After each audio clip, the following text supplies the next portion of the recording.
This is for MGT 16 at 11 a.m. and my name is Natalie Truesdell.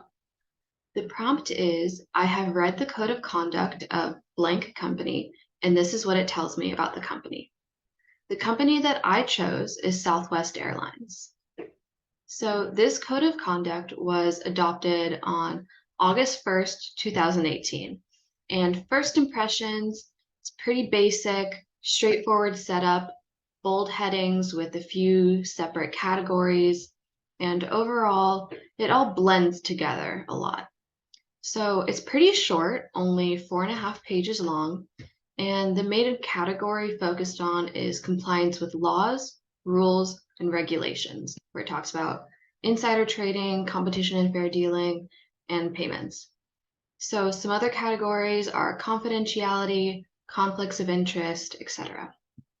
The things that I noticed while reading was that this code seems to act primarily as a reference guide to other ethical guidelines. The main guideline being the Guidelines for Employees, a Policy and Procedure Handbook, which would make sense why this is so short. There also seems to be some interesting language. What stood out to me the most was this little bit about conflicts of interest. And it says, all employees and board members must at all times conduct their activities in such a manner that there is no conflicts of interest. This reminds me of how in the textbook, we talked about how bias is often unconscious and conflicts of interest exist whether or not these people try to conduct their activities with them or without them. So that was just kind of interesting from my point of view. The language and specifically the referencing of other resources for explanations of the ethical guidelines makes it primarily the employees and board members' responsibility to behave ethically. It seems unrealistic to expect the employees to do this extra research, and I think that this could potentially cause problems in the future. I don't think that these companies are, like in firms, especially Southwest, are actually expecting their employees to put in the extra time to go find all these little reference guides.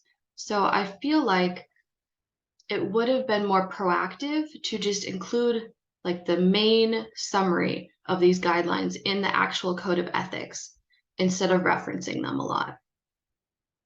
One of the largest sections is how to report any illegal or unethical behavior, which it seems interesting that such a large section is focused on how to report it rather than actually defining what is illegal or unethical behavior, which once again seems to place the responsibility for acting ethically and knowing what acting ethically is on the employees and not the company.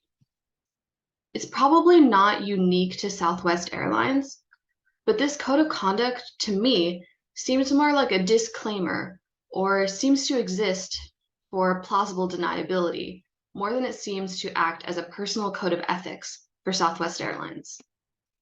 So, in summary, this was a brief overview of the Code of Ethics of Southwest Airlines, which I found to be pretty basic and not very personal, but probably standard for a company like Southwest Airlines.